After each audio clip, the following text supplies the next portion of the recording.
Growing up in a house alive with words, both written and spoken, today's guest had storytelling in his DNA, whether it was working with his family's hand press or listening to his father read drafts of his book aloud. He gained a deep appreciation for the power of stories to inform, inspire, and connect. Over the years, he has written works that transport us through time and place, celebrating history, community, and imagination. From Joyful Noise, which has earned the Newbery Medal, to Graven Images, a Newbery Honor winner, and Bull Run, awarded the Scott Odell Award. His stories continue to spark curiosity and reflection, taking us from ancient myths to modern environmental challenges. His unique perspective invites us to see the world in new and meaningful ways. Please welcome the brilliant Paul Fleischman. Thank you, Christopher. Your upbringing in a literary household with your father, Sid Fleischman, as a writer must have shaped your view of storytelling. How did this influence and those early experiences inspire your own journey as a writer? Well, I did have an unusual childhood growing up in a writer's household. So you don't need that to become a writer. My own father's father was a tailor. He was good at sewing. Very few books in the house. Always spoke with a heavy Russian accent, since that's where he'd immigrated from. But different in my house. Yeah, my father read his books chapter by chapter to my sisters, my mother, and me as they were written to test them out. Always a good thing to read your work aloud. And that was a big part of my education. I just didn't know I was receiving it. A lot of my education took place out of school in that way. As you mentioned, we had a hand printing press, so I grew up setting type.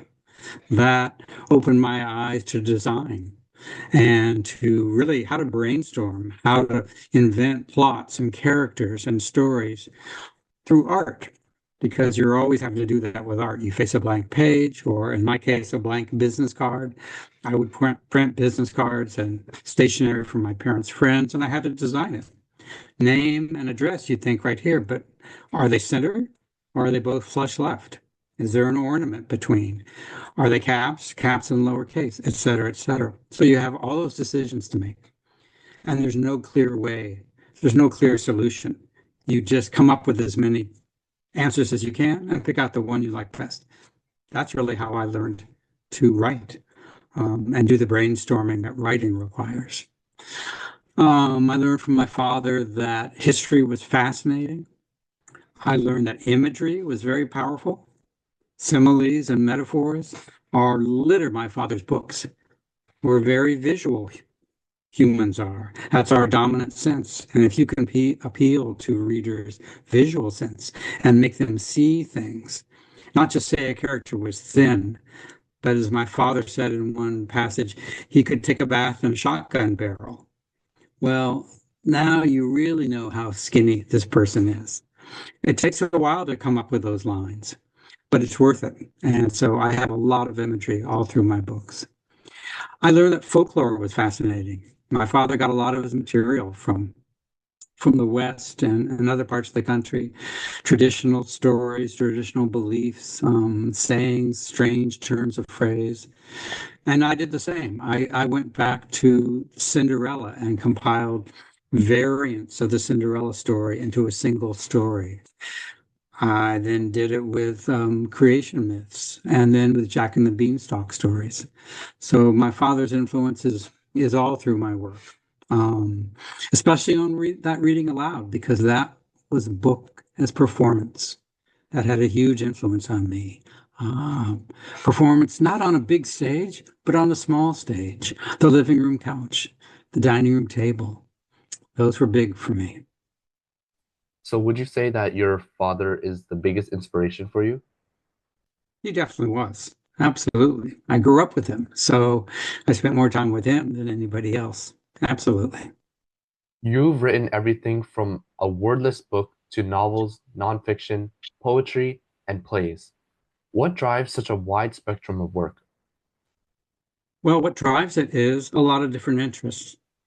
I didn't know I'd become a writer. And so when I went to college, I took a little of everything. Yes, I took English classes, but I also took history. I took philosophy. I took sciences. I took language. I took folklore. I took badminton, I took folk dancing, I took everything. And those classes spawned a lot of interests of mine. Hemingway said writing isn't a full-time job. You work off your own interests. Out of those, the writing comes out of those. And so I spent years learning to sail, learning to play the recorder and the accordion and the mandolin and the violin and the banjo and the bassoon and the bagpipes.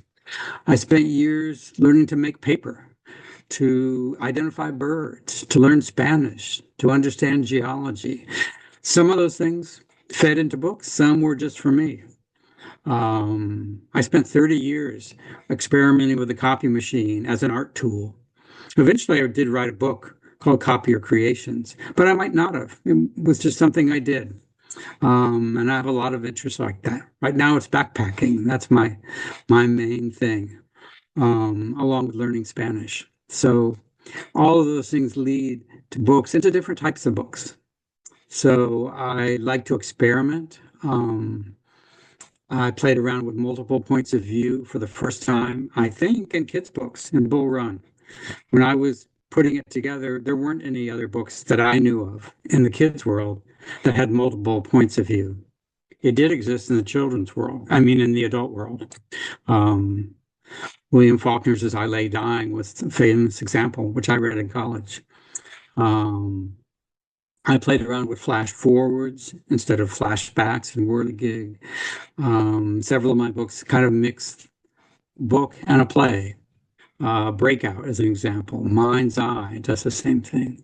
And some of my books are part of no genre. Dateline Troy retells the Trojan War, accompanied by newspaper clippings from the 20th century and beyond of exact same things going on in our era.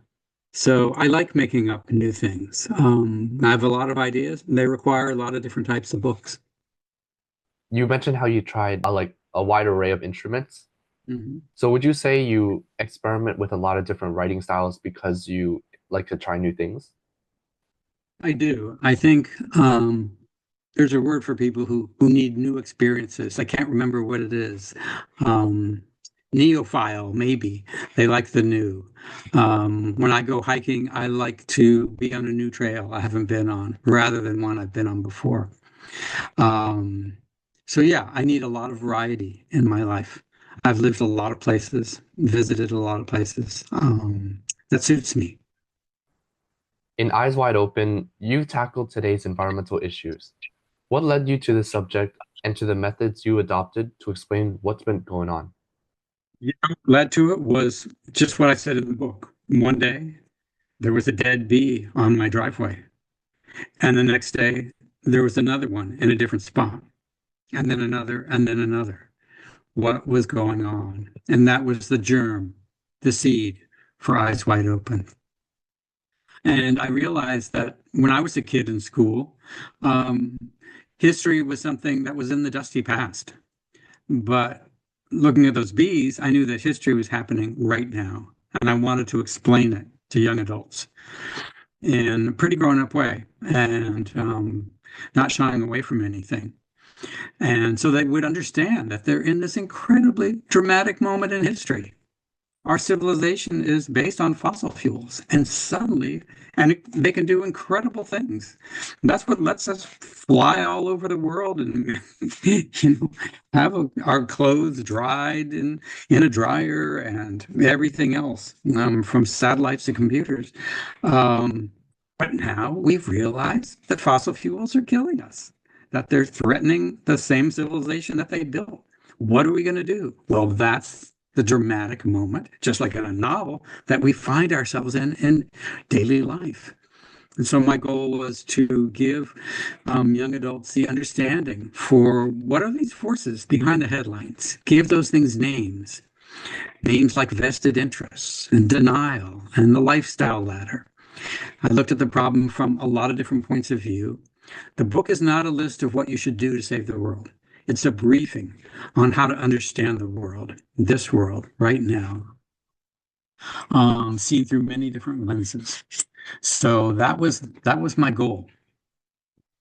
Music has been a significant influence on your writing. from the duets in Joyful Noise to the structure of Seek. How does your love for music inform your storytelling, and are there parallels between composing music and crafting narratives? There's all kinds of similarities. For me, it started when I was your age, and my father came home from the library with a score. Writers write books, composers write scores. This was a symphonic score for a piece by Tchaikovsky, Overture to Romeo and Juliet, famous piece of music. Put the music on, and then we followed along in the score, which has a whole bunch of instruments on the sides and then their lines coming out from left to right. And we followed along, and I knew what I wanted to do in life. I wanted to write scores. Why? Because they were intricate. The composer had carefully woven together this instrument here, these here, everybody's quiet here, then everybody comes in there. Very carefully done, the same way a writer constructs a plot. They were visually compelling. I thought a score was the most beautiful thing I'd ever seen, just the look of it on the page. And from working with the printing press, I was attuned to the looks of things. I'd like that it was a performance. So yeah, it's designed to be performed for an audience. And it's kind of like a play. Instead of characters entering and exiting, musicians enter and exit. I wanted to write scores. When I went off to college, I didn't end up pursuing composition. I took music appreciation classes, but I took all those other things I mentioned too. And I didn't end up being a composer as I thought I might be. But I did end up being a writer, and I did find ways to bring music into my books. I wrote novels that scanned. Scanning is when you have a regular series of beats, like in a poem. Okay, it has a meter.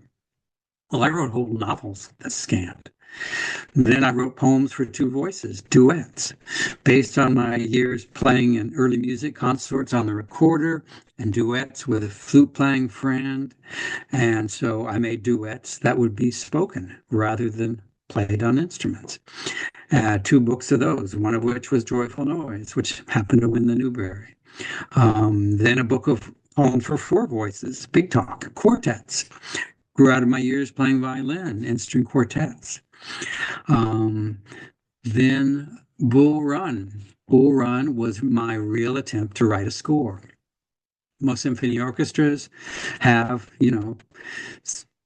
15, 18, 20 different parts. Bull Run had 16, 8 northern characters, 8 southern characters, describing their experience in the first battle of the Civil War.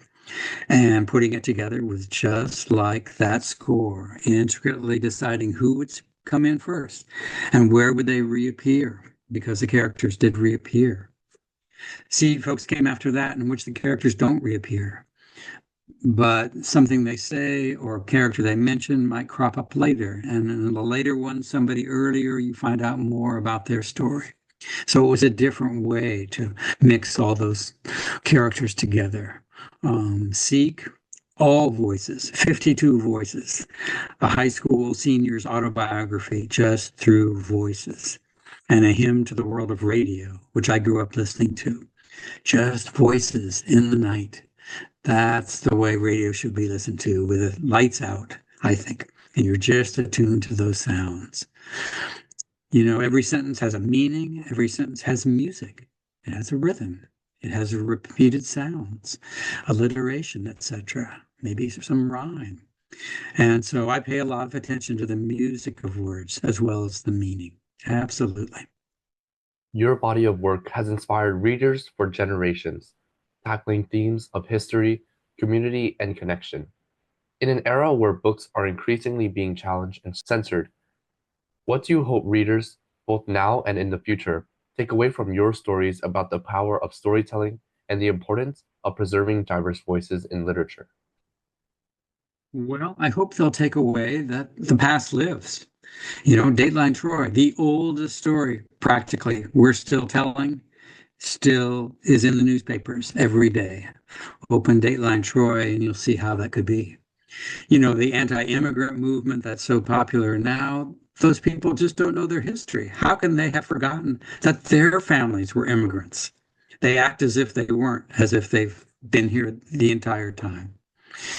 I hope readers take away that war is a waste and often ends up destroying both the victor and the vanquished. That happens in Troy. It's brought out in Bull Run, Dateline Troy. I hope that people realize that our cultures are a quilt. That's all the better for all those different colors and shapes. That was borne out in Seedfolks and in the books of folklore variants from all over the world. I hope people take away that language is fascinating.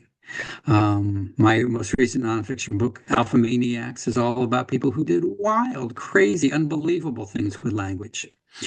That science is fascinating, that art is fascinating, and that experimenting is thrilling. The people in Alpha Maniacs are huge experimenters. They don't play by any rules. They just go where they want and go see what they can find out, what will work, what won't. Those are some of the things I hope readers take away. When you're a writer, though, you don't know what readers are going to take away. It's their book, as much as your book, and they'll bring to it their whole lives, which are different from your lives. So, it's a mystery what they'll take, and an exciting one, though. That's one of the things that makes writing such a great job. Paul Fleischman's work reminds us of the power of stories to connect us across time, space, and experience. Through tales like Seedfolks, which inspire us to see the strength in community, and Eyes Wide Open, which encourages us to confront critical environmental issues. His stories resonate on both personal and universal levels. It's clear that his passion for history, language, and imagination continues to spark important conversations. Paul, thank you for sharing your voice, your journey, and your insights with us today. We look forward to seeing how your legacy of storytelling will continue to influence and inspire future generations. Thank you, Christopher. It was great to meet you.